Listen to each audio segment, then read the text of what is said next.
Welcome back, St. Anthony community. We are here to do the last of our faith formation videos on the Eucharistic prayers. We'll be covering Eucharistic prayer 4. Next week, or in 2 weeks, I'll start a series on Scripture and specifically how Scripture informs our prayer. But I think that Eucharistic prayer 4 is a great way to transition because it is so rich in scriptural imagery and is a good reminder that Scripture and our liturgy are not two separate ways of being closer to God, but two ways that mutually inform and enrich each other. Very excited to talk about Eucharistic Prayer 4, especially excited that I get to talk about it with Ricky Bevington. Ricky is a seminarian with the Congregation of Holy Cross. He is less than a year away from final vows and being ordained as a deacon. Mm-hmm.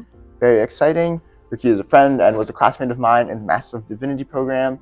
And we are here in his home, which is Knott Hall on Notre Dame's campus in their Elizabeth Ann Seton Chapel. Welcome, Ricky. Thanks for joining us. Thank you. All right. So I asked Ricky to join because back in our student days, or my student days, he wrote a paper on Eucharistic Prayer 4 and how we should use it more because it's so great. So he'll share some of that excitement with us. Could you tell us a little bit about the origin of Eucharistic Prayer 4, how it came about? Yeah. Eucharistic Prayer 4 was one of the 3 new Eucharistic prayers written after the Second Vatican Council. So when the committee of folks that came together that were responsible for writing these new Eucharistic prayers articulated their goals, they wanted to highlight different theological themes in each of the Eucharistic prayers. With this Eucharistic prayer, they wanted to highlight specifically the way in which the Eucharist fits into the bigger story of salvation history. When they thought about this goal, they looked to see what other Christian traditions were doing with their Eucharistic prayers and discovered that this was a theme that was very prominent in the Eastern Orthodox tradition. So they first considered actually taking one of the prayers that is regularly used in the Greek Orthodox Church in particular, and taking this prayer in its entirety and using it in the Western liturgy. The decision was ultimately to write a new prayer, though, because they wanted to make sure that this prayer fit the structure and kind of rhythm of the other Eucharistic prayers. Each Eucharistic prayer would have a similar kind of series of things that happen.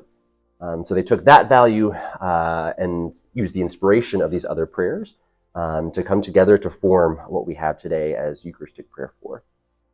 That's really cool. Pope John Paul II talked about breathing with both lungs. It was his analogy for drawing both from the Roman Catholic, Latin Rite, Western tradition, which we are used to, and the Eastern Catholic and the Eastern Orthodox traditions.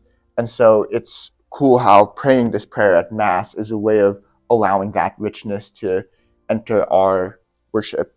You said that it emphasizes how the Eucharist fits into salvation history, and I'll just read a short excerpt. So for those listening, when I hear these words, this is my cue that we're in Eucharistic Prayer 4, and there's these really beautiful images of God's action throughout time. This is right after the congregation kneels. We give you praise, Father most holy, for you are great, and you have fashioned all your works in wisdom and in love. You formed man in your own image and entrusted the world to his care. Skip a couple lines. When through disobedience he had lost your friendship, you did not abandon him to the domain of death. Time and again you offered them covenants, and through the prophets taught them to look forward to salvation. So this, I think, sets up our celebration of the Eucharist not as an isolated event, but a continuation and fulfillment of what God has done throughout time. Is there anything you would recommend for those of us praying along in the pews? Are there certain parts you think we should maybe focus in on that allow us to enter the prayer more deeply? Yeah.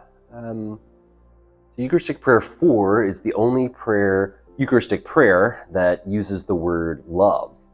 The other Eucharistic prayers, especially in some of the prefaces, the part that happens right before the Holy Holy, we'll talk about Jesus as God's beloved Son. But this is the only prayer that specifically talks about God's love for God's people, for us, for humankind. This word love happens a few key moments. And when we hear that word in the prayer, it reminds us that the Eucharist is a gift of love.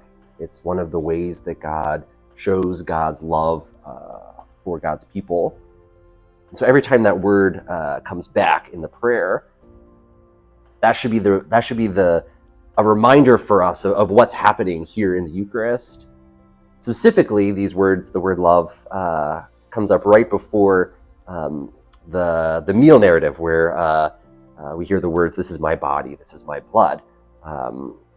We hear that straight from John's Gospel, that Jesus loved his own who were in the world. He loved them to the end. That's not just the disciples and those gathered at the Last Supper. That's us gathered here at this supper, at this table. Jesus continues to love us and loves us deeper and deeper every time we give ourselves again in the sacrifice of the Eucharist. So that word for me is kind of the key word each time I hear it in Eucharistic Prayer 4, is this kind of reminder of this is sacrament of and gift of love. Wow, what a beautiful reflection. I think a beautiful reminder of what Eucharist is always about, and Eucharistic Prayer 4 brings it about in a really beautiful way. Thanks for your time, Ricky. Thanks for your expertise and your excitement on this topic, and thank you, community, for joining us.